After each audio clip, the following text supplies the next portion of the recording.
Selamat pagi dan salam sejahtera untuk kita semua. Bapak Ibu saudara terkasih, di pagi hari ini kita kembali berjumpa untuk mendengarkan firman Tuhan yang mengajarkan kita tentang cara hidup manusia dan cara bertahan. Marilah kita berdoa.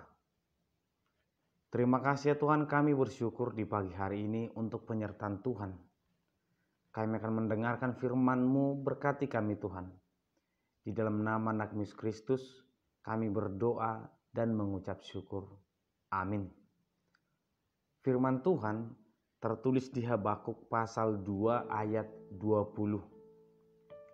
Tetapi Tuhan ada di dalam bait-Nya yang kudus. Berdiam dirilah di hadapannya, ya segenap bumi. Alai di bagasan joro habadion nado anggo jahoba ikon hohomma maradopon ibana sadok tanoon. Demikian pembacaan firman Tuhan.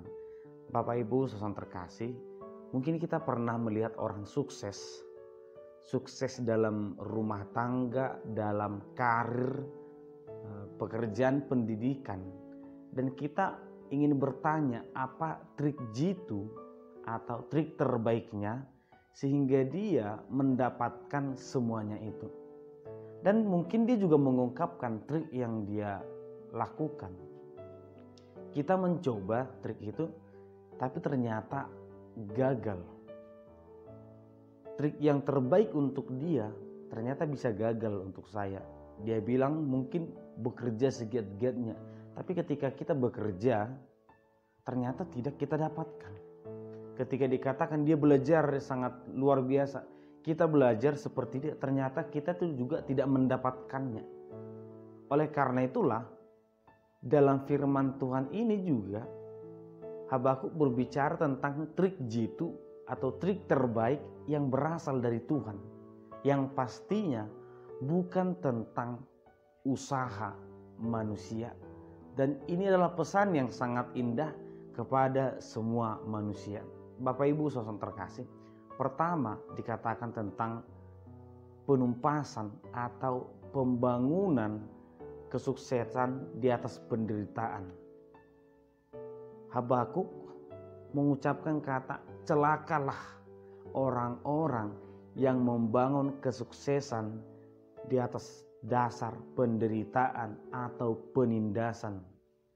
Ketika seorang bangsa ingin menunjukkan kehebatannya di atas bangsa lain, maka celakalah jika dia melakukannya dengan cara menindas lawan-lawannya atau menindas saingannya.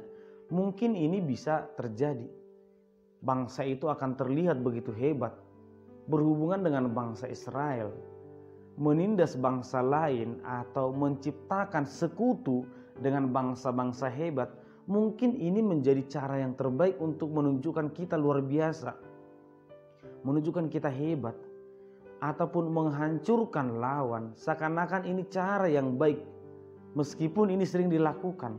Ternyata firman Tuhan berkata, celakalah menciptakan kesuksesan dengan cara menindas orang lain.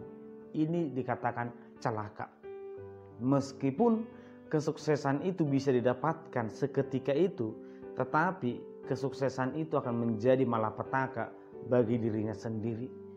Dalam hal ini juga kita pasti pernah bertemu dengan yang namanya orang fasik, orang yang berbeda iman, berbeda pendapat, berbeda cara hidup. Mungkin ada yang mengatakan hancurkan mereka, jauhi mereka, atau hanguskan mereka, singkirkan mereka. Inilah cara terbaik untuk menunjukkan kita beriman.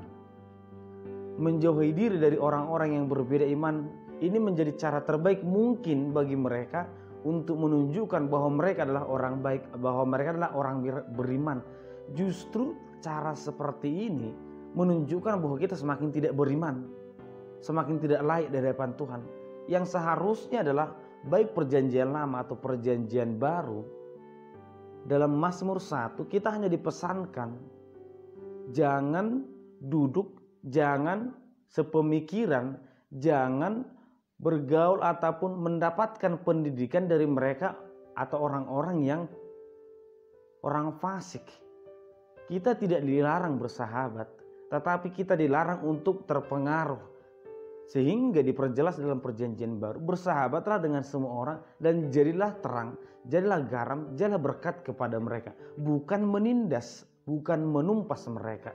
Jika kita ingin terlihat baik ataupun menjadi lebih baik dari orang lain, maka jadilah berkat, bukan penindas. Yang kedua adalah jangan meluapkan amarah dalam pelayanan, jangan munafik.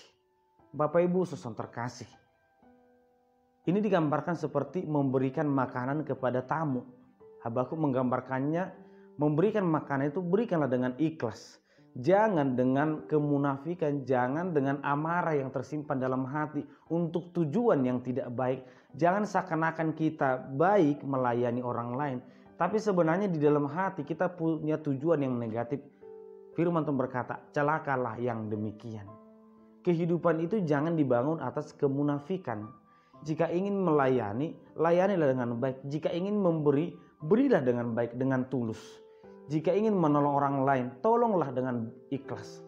Jangan ada sesuatu yang tersimpan dalam hati yang ingin kita luapkan, yang ingin kita ungkapkan melalui perbuatan baik, padahal sebenarnya niat kita sangat buruk. Bapak Ibu saudara terkasih, sebagai orang beriman, mari singkirkan sifat-sifat kemunafikan. Meskipun terkadang trik yang kedua ini, orang munafik itu bisa terlihat sukses dengan mudah, dengan cara dia kambing hitamkan ataupun mencari pembelaan untuk menunjukkan dia baik. Tapi firman Tuhan berkata, celakalah orang yang melakukan seperti itu. Yang ketiga adalah celakalah orang yang menciptakan Tuhannya sendiri, Tuhan dari batu atau dari kayu. Habakuk berkata, batu itu tidak berbicara, kayu itu tidak bisa berbicara. Apalagi kita berkata, terjagalah atau selamatkanlah aku. Bapak Ibu saudara terkasih, kita punya Tuhan yang mampu menolong, menuntun kita.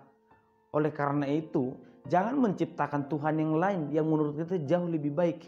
Memang Tuhan itu tidak bisa kita atur, tapi bisa kita minta. Mintalah maka akan diberikan. Tetapi tidak pernah manusia bisa mengatur Tuhan. Mungkin karena manusia tidak bisa mengatur Tuhan, manusia akan menciptakan Tuhannya sendiri. Manusia akan mencari Tuhan yang menurut dia bisa memuaskan hatinya. Inilah yang dilakukan bangsa-bangsa ketika Tuhan tidak menjawab. Mereka akan membentuk Tuhan mereka sendiri yang menurut mereka bisa memenuhi keinginan hati mereka. Bapak Ibu saudara terkasih, akhirnya firman Tuhan berkata, Tuhan itu ada dan dia berdiam diri dalam tahtanya. Berdirilah di hadapan Tuhan, memohonlah kepadanya. Jangan menciptakan sesuatu yang bertentangan dengan firman Tuhan untuk membuat kita terberkati. Tetapi datanglah kepada Tuhan, berserahlah kepada Tuhan. Bapak Ibu saudara terkasih, mungkin pesan firman Tuhan ini sangat bertentangan dengan keinginan manusia. Aku ingin sukses, tapi mengapa firman Tuhan berkata, berdiam dirilah di hadapannya.